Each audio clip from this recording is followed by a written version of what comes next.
김건희 특검팀이 오늘 서울 구치소를 방문해 윤석열 전 대통령에 대한 체포영장 집행을 시도했지만 윤 전 대통령의 완강한 거부로 결국 실패했습니다. 사회부 취재기자 연결해서 자세한 상황 알아보겠습니다. 백유빈 기자. 네, 특검팀의 윤석열 전 대통령에 대한 체포영장 집행이 결국 무산됐습니다. 앞서 특검은 오늘 오전 8시 40분쯤 서울구치소에 도착해 약 2시간 동안 대치를 이어갔는데요. 특검은 체포 대상자가 전 대통령인 점을 고려해 자발적으로 집행에 따를 것을 권고했지만 윤석열 전 대통령이 수의도 입지 않은 채 바닥에 누운 상태에서 완강히 거부했다며 당시 상황을 설명했습니다.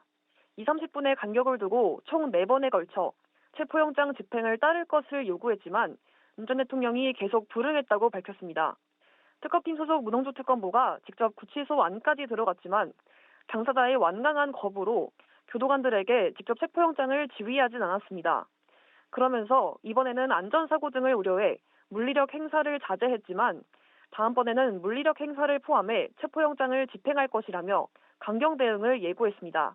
윤석열 전 대통령 측은 체포영장 불응에 대해 별다른 이유를 밝히진 않은 걸로 확인됐습니다. 체포 불응 이후 11시 30분부터 약 1시간 동안 변호인 접견을 하기도 했는데요. 체포영장 유효기간이 오는 7일까지인 만큼 특검은 빠른 시일 내 재집행에 나설 것으로 보입니다. 다만 끝내 조사가 불발될 경우 내란 특검의 사례처럼 조사 없이 기소할 가능성도 있습니다. 네, 집사 게이트 관련사인 IMS 모빌리티와 HS 효성 등에 대해서도 압수수색을 진행 중이라고요. 네, 특검은 집사 게이트 의혹에 관한 전방위적인 강제 수사에 착수했습니다. 김건희 씨의 집사로 불린 김예성 씨가 설립에 관여한 IMS 모빌리티, 그리고 이 회사에 투자한 HS 효성에 대한 압수수색을 진행했는데요. 김예성 씨의 아내인 정모 씨의 집도 압수수색 대상에 포함됐습니다. 이에 따라 오늘 오전 10시로 예정됐던 조현상 HS 효성 부회장에 대한 소환 조사는 오는 4일로 밀리게 됐습니다.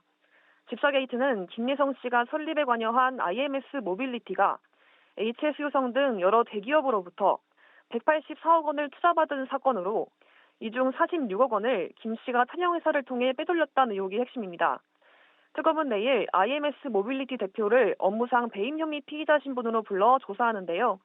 김 여사의 또 다른 측근인 이종호 전 블랙펄인베스트 대표에 대해서도 오늘 변호사법 위반 혐의로 구속영장을 청구했습니다.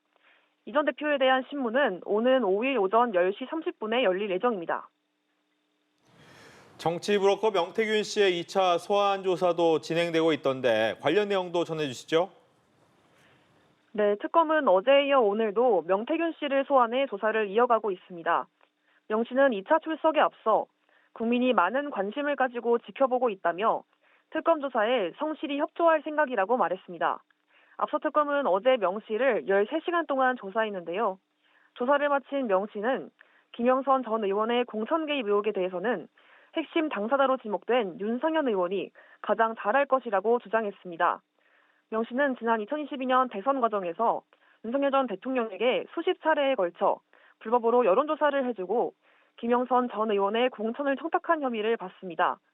특검은 명 씨의 이틀간의 진술을 바탕으로 윤석열 전 대통령 부부의 공천 개입 의혹과 관련된 수사망을 좁혀갈 것으로 보입니다. 지금까지 김건희 특검 사무실 앞에서 연합뉴스 TV 백유빈입니다.